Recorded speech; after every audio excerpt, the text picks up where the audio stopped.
So ఈరోజు మనము పెరోనీస్ disease గురించి తెలుసుకుందాం.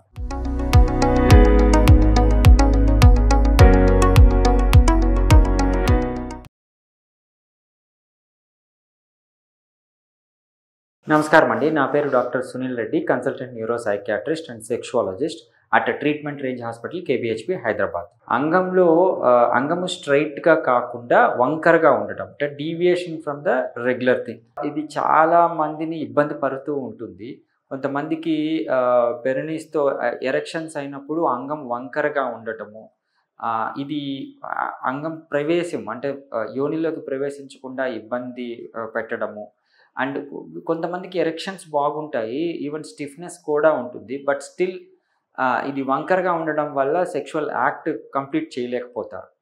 అండ్ కొంతమందికి ఎరెక్షన్స్తో పాటు కొద్దిగా పెయిన్ కూడా ఉంటుంది. అంటే మామూలుగా ఉన్నప్పుడు ఇబ్బంది కలగదు, బట్ ఎరెక్షన్స్ అయినప్పుడు పెయిన్స్ కూడా వస్తుంటాయి. ఇది ఏంటి అంటే దేనివల్ల అంటే అంగంలోని కణజాలంలో కొద్దిగా ఈ ఫైబ్రస్ ప్లేక్ అనేది ఏర్పడుతుంది. అంటే దానికి రక్త సరఫరా తగ్గిపోవడం వల్ల అలాంటి ప్లేక్స్ ఏర్పడతాయి. ఆ ప్లేక్స్ ఏర్పడినప్పుడు ఏమవుతుంది అంటే యూజువలీ ఈ భాగము రక్త ప్రసరణ ఉన్నా కానీ వ్యాకోచించదు, ఎందుకంటే అది ఫైబ్రస్ ప్లేక్ లాగా ఏర్పడిపోతుంది. సో ఇది వ్యాకోచించదు. అదే మిగతా ఈ నార్మల్ భాగం వ్యాకోచించినప్పుడు ఇలా వంకరగా ఉండడానికి తెలుస్తుంది. యూజువలీ నార్మల్గా ఉండే పెన్నిస్ ఎరెక్షన్స్ ఇక్కడ ఏమి అడ్డంకులు లేకపోవడం వల్ల ఎరెక్షన్ సాఫీగా నార్మల్గా ఇలా ఉంటుంది. బట్ ఎప్పుడైతే ఈ కార్పోరస్ క్యావర్నోజంలో ఇలాంటి ప్లేక్స్ ఏర్పడినప్పుడు అంగం ఒకవైపు, ఒక రైట్ సైడ్లో ఉంటే రైట్ వైపు వంకరగా ఉండటం, లెఫ్ట్ సైడ్లో ఉంటే లెఫ్ట్ సైడ్ వంకరగా ఉండటం జరుగుతుంది. సో దీనికి ట్రీట్మెంట్ ఏంటి అంటే బేసికలీ ఆపరేషన్ చేస్తారు, లైక్ ఇంజెక్షన్స్ ఇస్తాము.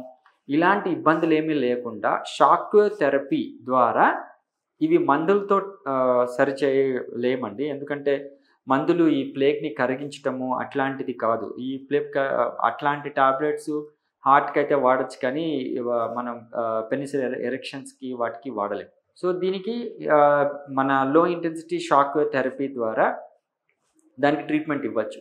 దాని ద్వారా ఏమంటే కొద్దిగా పూర్తిగా స్ట్రైట్ కాకపోయినా వాళ్ళకి ఎరెక్షన్స్లో ఎటువంటి ఇబ్బంది లేకుండా ఈవెన్ ప్రిమెచ్యూర్ ఎజాక్యులేషన్ని సరిచేయటం కానివ్వండి, కొద్ది గొప్ప వాళ్ళు సెక్స్ చేయగలిగే స్థాయికి తేవటం కానివ్వండి, ఈ షాక్ వేవ్ థెరపీ ద్వారా చేయొచ్చు. సో దీనికి అడ్వాంటేజ్ ఏంటి అంటే మనకు దీని ద్వారా ఎటువంటి సైడ్ ఎఫెక్ట్స్ కానీ ఫ్యూచర్లో ఇబ్బందులు కానీ దీనివల్ల అంగస్తంభన ప్రాబ్లమ్స్ కానీ అట్లాంటివి రావడం అనేది జరగవు. సో ఈ సేఫ్ టెక్నిక్ని యూజ్ చేసుకొని ఈ పెరోనీస్ డిసీజ్ని మనం ట్రీట్ చేసుకోగలం. పెరోనీస్ యూజువలీ రకరకాల మందులు పెడతారు, but Peyronie's disease shock wave therapy అనేది ఒక సూటబుల్ ట్రీట్మెంట్ అనమాట. అంటే దీనికన్నా దానికి సూటబుల్ ట్రీట్మెంట్ అంటే ఎటువంటి సైడ్ ఎఫెక్ట్స్ లేని ట్రీట్మెంట్ అంటూ ఏమీ లేదు. సో దీన్ని యూజ్ చేసుకోగలరు. Thank you.